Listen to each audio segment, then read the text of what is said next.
incentive to keep the borders open because, hey, guess what? If Trump builds that wall and he stops the flow of drugs trafficking into America, that hurts the deep state's pocketbooks because they rely on that black market money, that drug trafficking money, to fuel and fund their coups and their operations in America. Well, Millie, to say you're in fuego is in fuego. And I hadn't even thought of that point. They're like, it's mass Nazis murdering children, cages, they're dying, total freaking crisis, open the border. There's no crisis at the border. And here are some of the steel slats that the president's been talking about right here.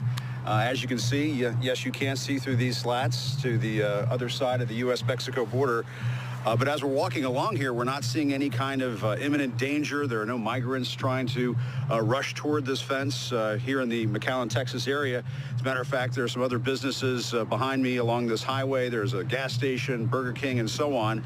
But no sign of the national emergency that the president has been talking about. As a matter of fact, it's pretty tranquil down here. It's an election marred by violence.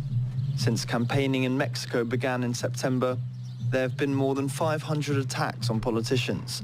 According to reports, the newly elected official was on his way to the town hall for a meeting. Locals are calling for an in-depth investigation, believing there may be others involved. Video shows Mexican congressional candidate Fernando Puron posing for a selfie with a supporter when a man walks up from behind, raises a gun, and fires point blank at the back of his head. The national anthem plays, the mayor in the dark suit, hand over heart. The shooting also caught on camera from behind. Halili runs to the right, then drops to the ground. Shot dead, a single bullet to the chest. It's pretty tranquil down here. The officials tell me the average number of arrests, illegal crossing arrests in this sector in McAllen, Texas, Rio Grande Valley is over 640 a day. Well, you know, 1 in 5 people that we catch has some type of criminal history here in the United States.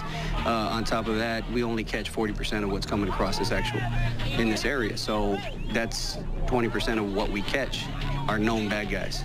But as we're walking along here, we're not seeing any kind of imminent danger. There are no migrants trying to rush toward this fence. There's a lot of people out there that misses him.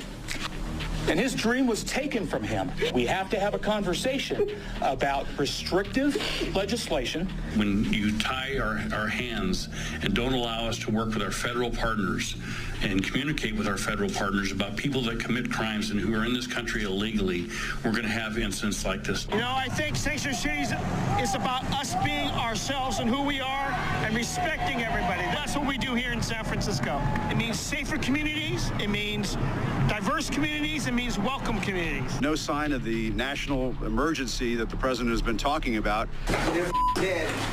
You regret that. The only thing that regret is the kill too. I wish I killed more of them. That illegal immigrant, Luis Bracamontes, had been deported at least twice leading up to the 2014 shootings and could potentially get the death penalty. I will break up soon and I will kill more. It's pretty tranquil down here. But the story in Drudge and Big Story, it's all over the place now. Guys swimming across and big bags of stuff, drugs, swimming across the river, right? Swimming right across.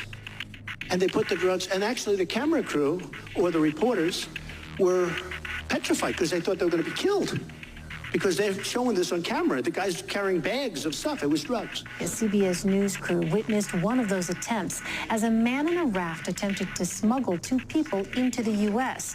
Their crossing near Roma, Texas, was less than 100 yards from a port of entry where dozens of armed agents are stationed. The man who was paddling actually walked across. That's how shallow it is there in the river. He was able to walk back onto the other side. He gave us the middle finger and faded off into the tree line. This highlights an ongoing issue that Border Patrol has been talking about. The Rio Grande River, people just swim. They walk across. They come across easily. But what was surprising for us to see is that this happened in broad daylight about 100 yards from that international bridge. But your campaign had an ad showing migrants climbing over walls and so on. Well, that's true. But they weren't actors. They're not going to be doing that. They weren't actors. Well, no, it's true. Do you think they were actors? They weren't actors. They didn't come from Hollywood. Border Sector Chief Rodney Scott posted this video to social media showing what he calls repeated breaches to the aging border wall infrastructure in San Diego. And you can see people cutting holes in the wall and kicking right through. It is not known over what time period these videos were recorded. And he wrote, in order to secure the border, we depend on physical barriers, technology, roads, and Border Patrol agents to quickly resolve threats and keep America safe. And here are some of the steel slats that the president's been talking about. Last night here in San Diego, the caravan showed its propensity for violence once again when a large group of people congregated on the hill up behind me at about 2 in the morning. And then instead of trying to come north or surrender, they decided to assault Border Patrol agents with a hail of rocks. Our agents responded with the least amount of force they possibly could to protect themselves and the border, and did actually secure the border in this area. One agent was hit square in the face with a rock. Luckily, he had his helmet and shield on and was not seriously injured. But the violence associated with this caravan just continues. But as we're walking along here, we're not seeing any kind of imminent danger. There are no migrants trying to rush toward this fence. I used the word rape. And yesterday it came out where this journey coming up, women are raped at levels that nobody's ever seen before. Sexual assault against women and girls is so common that many expect to be raped. Almost all of the girls working the streets in the Mexican border town of Tapachula, where virtually all migrants pass, started their professional lives still dreaming of an ordinary life in the United States. Shelter directors and human rights protectors estimate that 80% of migrant women crossing Mexico are raped along the way. Robbery and assault are almost guaranteed. The rape and abduction of young girls and their subsequent imprisonment in brothels is so common, the crimes aren't even investigated. From October 2016 through September of 2017, more than 94,000 people were caught crossing the U.S.-Mexico border and claimed to be part of a family unit coming from Guatemala, El Salvador, or Honduras. Now, you'd think that illegally entering the United States would be an automatic ticket home, and quickly, but you'd be wrong. These people were not sent home. They were allowed to settle in the United States while their cases were resolved, which in practical terms means forever. Of those 94,000 illegal border crossers, only 1,500 have been sent back. In other words, 98% are still here. As you can see, yes, you can see through these slats to the other side of the U.S.-Mexico border. But as we're walking along here, we're not seeing any kind of imminent danger. There are no migrants trying to rush toward this fence here in the McAllen, Texas area. As a matter of fact, there are some other businesses behind me along this highway. There's a gas station, Burger King, and so on. But no sign of the national emergency that the president has been talking about. As a matter of fact, it's pretty tranquil down here.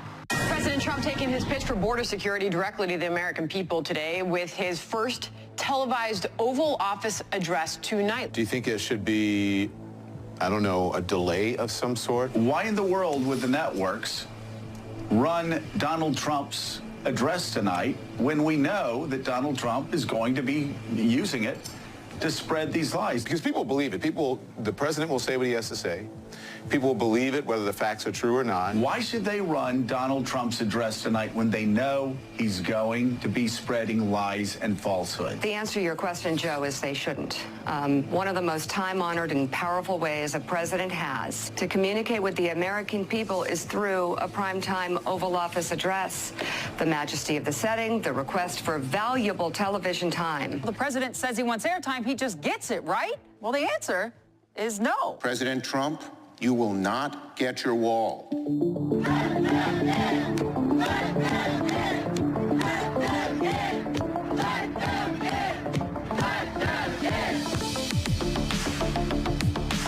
wall is an immorality, not who we are as a nation. Have you considered using emergency powers to grant yourself authorities to build this wall without congressional approval? Yes, I have. And I can do it if I want. And so he doesn't need the Congress to appropriate the funds for the wall. He can just do it. So you don't need congressional approval to build the wall? No, we can use them. Absolutely. We can call a national emergency because of the security of our country. Absolutely. It's now up to you to decide which side you're on.